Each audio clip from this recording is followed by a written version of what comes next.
Hi, I'm going to show you our neighborhood in New York City, Upper Manhattan, Inwood. We have a nice park here, and here's a brand new mural that was recently done. So I'm going to show you Broadway. Unfortunately, they poisoned.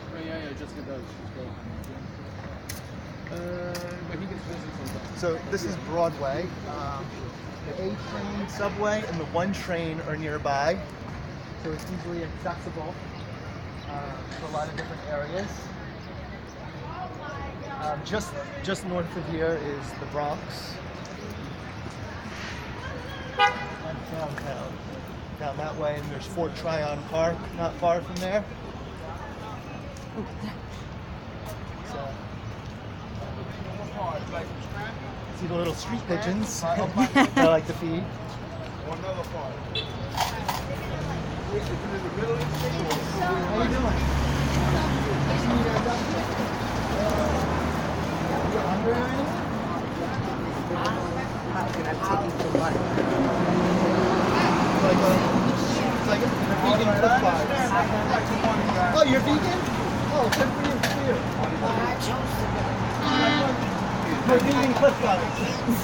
I don't have money though. I'm sorry. Do you guys have like a shelter or somewhere to stay? Because I can call social services. I can maybe help you out, get you some benefits or something. I have a card that has information to the places called PCR, and we're about to make that venture into it. So I mean, to help this I'm famous and homeless. I'm David Street Diary. Are you affiliated with that?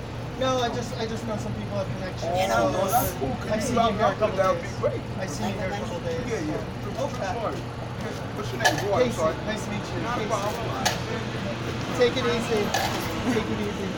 Bye. How are you? Nice seeing you. Take care. I'll see you soon, all right? Okay. All right, all the best. Good morning.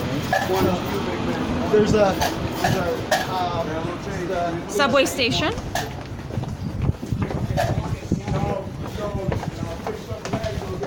we actually have a hospital nearby over there. Casey, didn't you Yeah, sometimes there's homeless people. We have a lot of good services in the city, so I just make a call to social services. But anyways, yeah, actually in Houston, Texas, I actually hired some homeless people to help at the rodeo protest in Houston. There's a big livestock show and rodeo, so yeah, there were some homeless people. So I asked them if they want to join me, and I compensated them well to give them an opportunity. Some of them just needed a chance to get on their feet. Some of them might be homeless veterans that I worked with when I was in the Peace Corps, AmeriCorps, or homeless vets, and some of them have mental illnesses and such, so we just try to help them out when we can. So anyways, that's our neighborhood, Uptown Manhattan, very nice neighborhood just off of Broadway. So I hope you liked it. We have a lot of nice parks.